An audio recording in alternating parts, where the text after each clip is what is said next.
और खुद जिंदगी। कॉस्मोस के ऐसे ही बहुत से रहस्यों से पर्दा उठाएंगे हम थ्रू द वर्महोल के जरिए।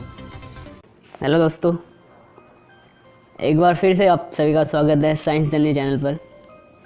विज्ञान की ये यात्रा रोमांचक तो रहेगी, साथ ही आपको यह बहुत कुछ सिखा के भी जाएगी। दोस्तों, आज हम बात करने वाले हैं अमरता के बारे में। अमरता का मतलब यह है कि वह प्राणी जो ना तो मरे और ना ही बूढ़ा होए। वर्तमान समय में आमतौर पर हम इंसानों की औसत आयु 60 से 75 वर्ष है। वहीं दूसरी तरफ कछुए की औसत आयु 300 वर्ष है। अगर पृथ्वी पर सबसे लंबे समय तक जीवित रहने वाले प्राणी की बात करी जाए तो वो है सिकोया वृक्ष, जिसकी औसत आयु 3000 वर्ष है। यानी कि हर किसी जीव को मौत का सामना करना ही पड़ता है। दोस्तों, जब मैं छोटा बच्चा था तो जब भी मैं बूढ़े लोगों से मिलता था तो काफ़ी परेशान हो जाता था और इस सोच में पड़ जाता था कि एक ना एक दिन मुझे भी इस बुढ़ापे का सामना करना पड़ेगा।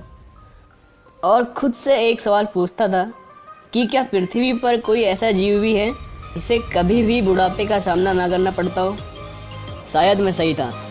पृथ्वी पर एक ऐसा जीव भी रहता है जो कभी भी बूढ़ा नहीं होता है। जी हाँ दोस्तों, हम बात कर रहे हैं जेलीफिश की।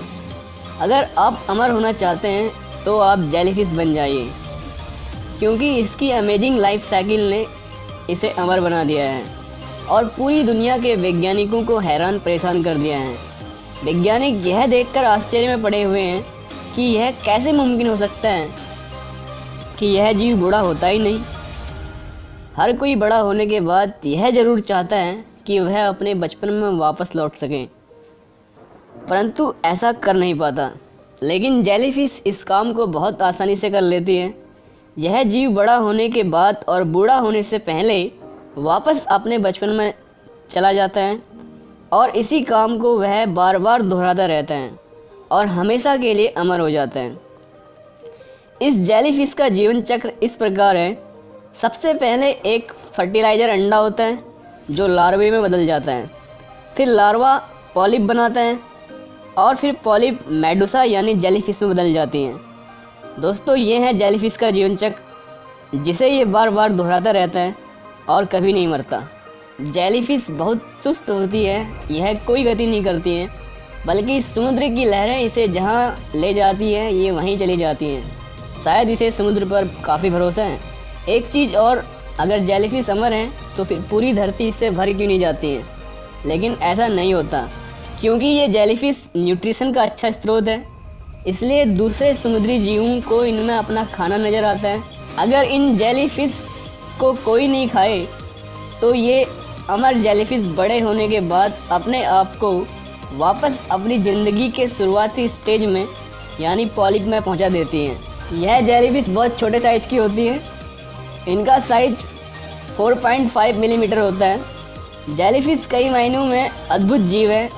इनके ज़िंदगी के शुरुआती दिनों में इनके पास दिमाग नहीं होता और ना ही दिल होता है। दोस्तों, अब सवाल यह उठता है कि अमर जेलीफिश अपने आप को बचपन वाली स्टेज में कब बदलती हैं। यह ऐसा तब करती हैं जब वे वृद्धावस्था में आने वाली होती हैं, या फिर भुखमरी की हालत में होती हैं, या फिर किसी शारीरिक बीमारी की अवस्था में होती हैं। यानी कि वे ऐसा करती हैं तब जब उन्हें लगता है कि वे नहीं बचेंगी अब। इस तरह वे अपनी मौत को चकमा देती हैं। लेकिन मृत्यु तो प्रकृति का नियम है, इसलिए इन्हें भी किसी शिकारी या फिर कोई दुर्घटना के कारण मौत का सामना करना ही पड़ता है। जेलीफिश के इस प्रकार अद्भुत व्यवहार को देखकर वैज्ञानिकों के मन में एक आशा की किरण जागी है। उनके अनुसार अगर किसी प्रकार जेलीफिश के डीएनए को इंसानी डीएनए के साथ मिला दिया जाए तो फिर इंसान भी कभी बूढ़ा नहीं होगा और अमर हो जाएगा। लेकिन ये कर पाना काफ़ी मुश्किल काम है। दोस्तों, इस एपिसोड में मैंने आपको अमर जेलीफिश के बारे में कुछ जानकारी दी। उम्मीद करता हूँ कि इससे आपको कुछ नया सीखने को मिला होगा। अगर आपको यह वीडियो पसंद आई है तो इसे लाइक करें, शेयर करें और आपके अपने चैनल को सब्सक्राइब करना ना भूलें। अपना कीमती समय देने के लिए धन्यवाद।